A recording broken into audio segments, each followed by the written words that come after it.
Most people end their night by turning off the lights and going to sleep. I spend mine digging through things that were never meant to be found. Cold cases, unsolved disappearances, strange events with no explanations, files that were buried, evidence that doesn't quite fit. Everything I've uncovered is right here. Let's take a look at what I've been researching. Oh yeah, welcome to Creepy Chronicles.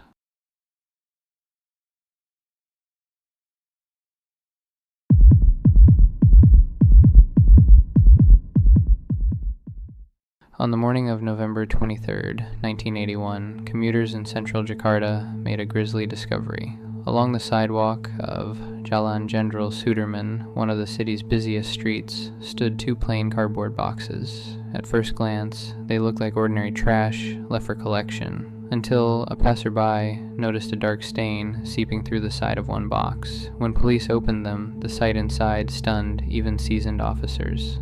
The first box contained a severed human head and 13 bones, the skull carefully cleaned, the neck cleanly severed.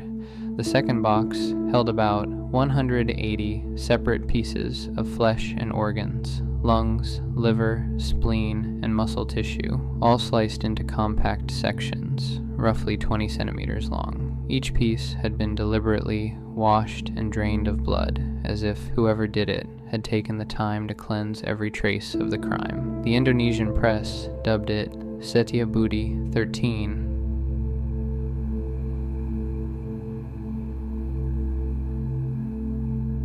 a reference both to the district where it was found and to the number of bones recovered. The investigation that followed would become one of the most haunting and unsolved murder cases in Indonesia's history. The forensic mystery. Forensic pathologists pieced together what they could. The victim was male, between 18 and 21 years old, standing around 165 centimeters tall, with a slightly overweight build. He had a medical condition, phimosis, a narrowing of the foreskin, that could have helped identify him if anyone had come forward. The clean precision of the cuts suggested surgical skill, or at least anatomical knowledge. Investigators concluded that the dismemberment likely took 3 to 4 hours to complete. Each joint had been separated methodically, not hacked apart in rage. Whoever did this knew where to cut. Traces of wrinkled skin on the fingers implied that the body parts had been submerged in water before being packaged. This led police to believe the dismemberment occurred somewhere with access to running water, perhaps a slaughterhouse, a butcher's workspace, or even a medical facility. Yet there were no witnesses. No one had heard screams, smelled decay, or noticed suspicious activity nearby. Leads that went nowhere. Police distributed facial sketches reconstructed from the severed head. Newspapers across Indonesia printed them, hoping someone would recognize the young man. But no family, friend, or co-worker ever came forward. His fingerprints, though partially intact, matched no records on file. Speculation swirled. Perhaps he was an immigrant laborer, a student from another island, or someone connected to Jakarta's underground crime world. Some believed the extreme mutilation was a warning, an execution meant to send a message. Others whispered that it might have been an anatomy student's experiment gone wrong, or part of a ritualistic killing. Despite a task force of nearly 50 officers, the investigation hit dead ends. The case was never linked to any missing person, and no suspect was ever publicly named. The final resting place. Eventually, after months of futile searching, authorities laid the remains to rest at Tegalalur Cemetery in Kalideres, West Jakarta. The grave bore no name, only the case label, Setia Budi 13. Today, more than 40 years later, the case remains unsolved. The identity of the young man, the motive, and the people who took such painstaking measures to destroy his body all remain a chilling enigma. For many Indonesians, Setubudi 13 is more than just a murder mystery. It is a reminder of how some stories simply vanish into the cracks of time, leaving only questions and the faintest echo of horror in their wake.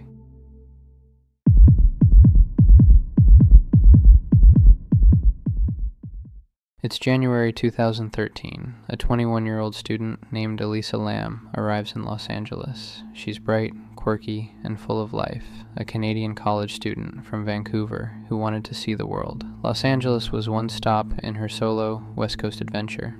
She wrote blog posts filled with humor, self-reflection, and a love for discovery, but her choice of accommodation would become infamous. She checked into the Cecil Hotel, a century-old building downtown, known for its cheap rates, transient guests, and a dark, violent history. Suicides, murders, and serial killers. The Cecil had seen them all, but Elisa didn't know that. To her, it was just another stop along her trip. For several days, she called home, daily.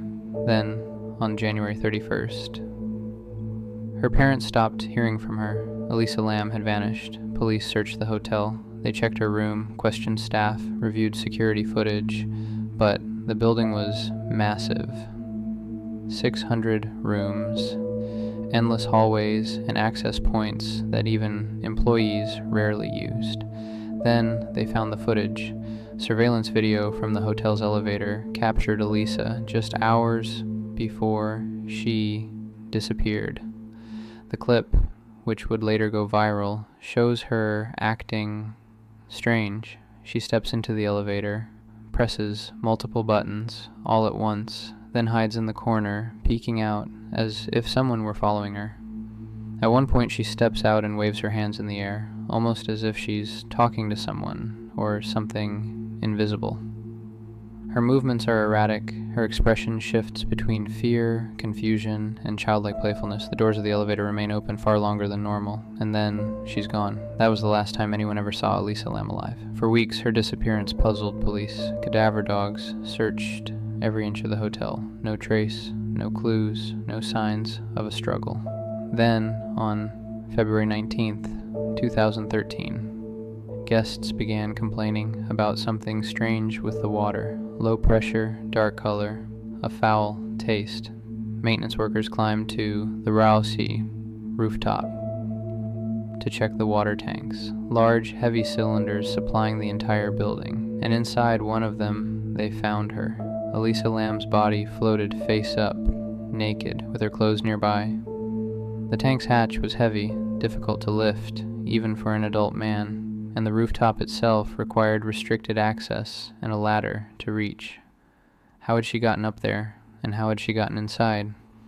The autopsy revealed no signs of physical trauma, no drugs or alcohol in her system, and ruled the cause of death as accidental drowning, but that only deepened the mystery. Theories exploded online. Some said she suffered a psychotic episode. Elisa had bipolar disorder, and it's possible she was in crisis that night.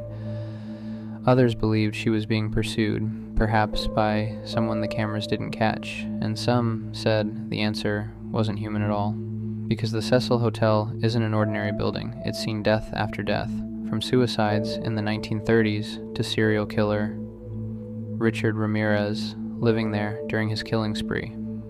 Locals say the place is cursed, that evil lingers in its walls.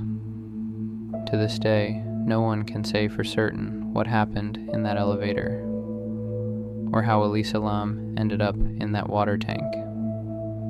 Her story remains one of the most chilling modern mysteries, blending the psychological with the paranormal, the real with the impossible. Was it a tragic accident, a hidden crime, or something else entirely? Whatever the truth, one thing is certain. If you ever find yourself staying at the Cecil Hotel, don't watch the elevator footage alone.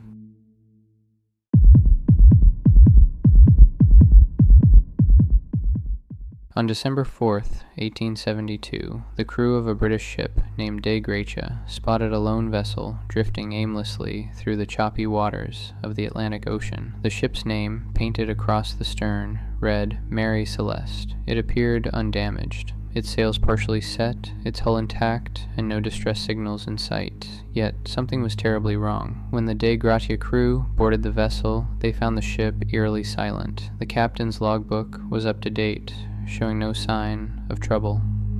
The cargo, over 1,700 barrels of industrial alcohol, was untouched. The crew's personal belongings, clothing, and valuables were still neatly stored below deck. Even the ship's food supply was plentiful, enough to last for months.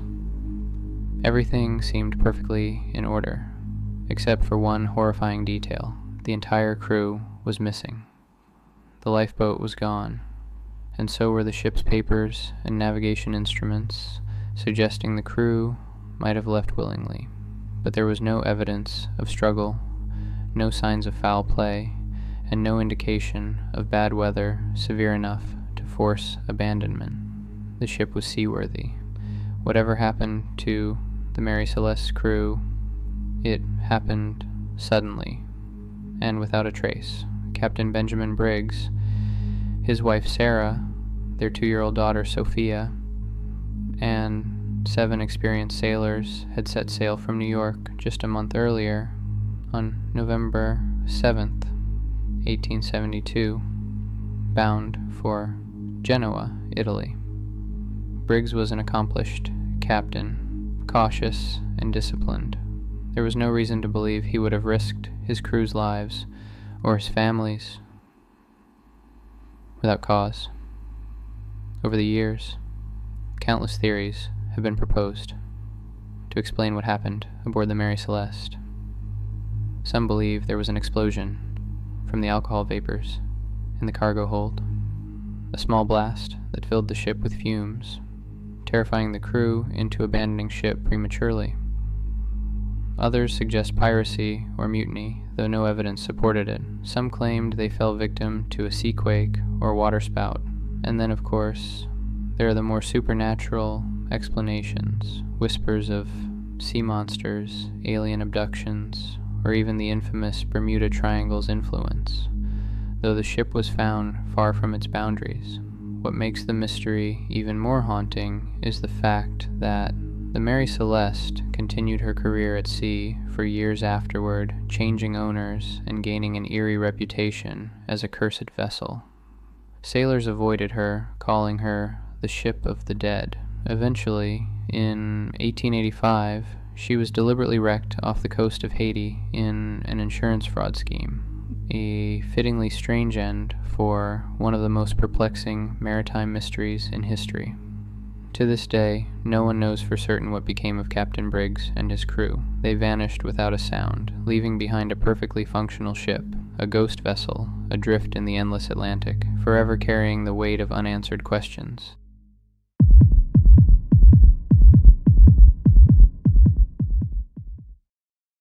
It was a cold November morning in 1986 when the peace of a small Jewish community in Long Beach, New York, was shattered. Inside the dormitory of the Yeshiva of Long Beach, a 16-year-old boy named Chaim Weiss was found brutally murdered in his sleep. Chaim wasn't just another student. He was known for his kindness, intelligence, and strong sense of faith. A boy who stood out for his good manners and quiet humility. But on the night of November 1st, 1986, something horrifying happened inside that dorm. Something that has haunted investigators and the community for decades. Chaim lived on the 2nd floor of the Yeshiva dormitory, a building that housed about 140 boys. On that Friday night, after evening prayers and the Sabbath meal, most students returned to their rooms to rest. Chaim was seen chatting with a few friends before heading to bed. By morning, everything had changed. When another student came to wake Chaim for prayers, he found his door slightly ajar, and what he saw inside was chilling. Chaim lay motionless on the floor beside his bed. His skull had been crushed with a blunt object, and there were no signs of forced entry, robbery, or sexual assault. There were, however, strange details that would baffle police and religious scholars alike. For one, the window in Chaim's room was left open despite the cold November air. In Jewish tradition, it's customary to open a window after death to allow the soul to depart the body. Even more unsettling, a memorial candle was later found burning in the room, placed there sometime after the murder, suggesting the killer understood or respected Jewish mourning rituals. This was no ordinary crime. The Nassau County Police Department launched a massive investigation. Every student and staff member was questioned. But the building had no signs of forced entry, and no one heard anything unusual during the night. The murder weapon was never found. The dorm doors didn't lock from the inside, meaning anyone, a student, staff member, or intruder, could have walked in. Detectives even considered whether the murderer was someone familiar with yeshiva customs, perhaps even someone from within the community. Rumors swirled. Some speculated Chaim had overheard something he shouldn't have. Others believed it might have been ritualistic, tied to something darker, but there was never any evidence to support those theories. Weeks turned into months, and then years. Despite dozens of interviews, lie detector tests, and FBI involvement, no suspect was ever charged. Even decades later, detectives admit that the case remains one of the strangest and most spiritually eerie murders they've ever seen. The open window, the candle, the complete lack of motive. Every year since his death, students and rabbis have gathered to pray for Chaim Weiss's soul and for justice.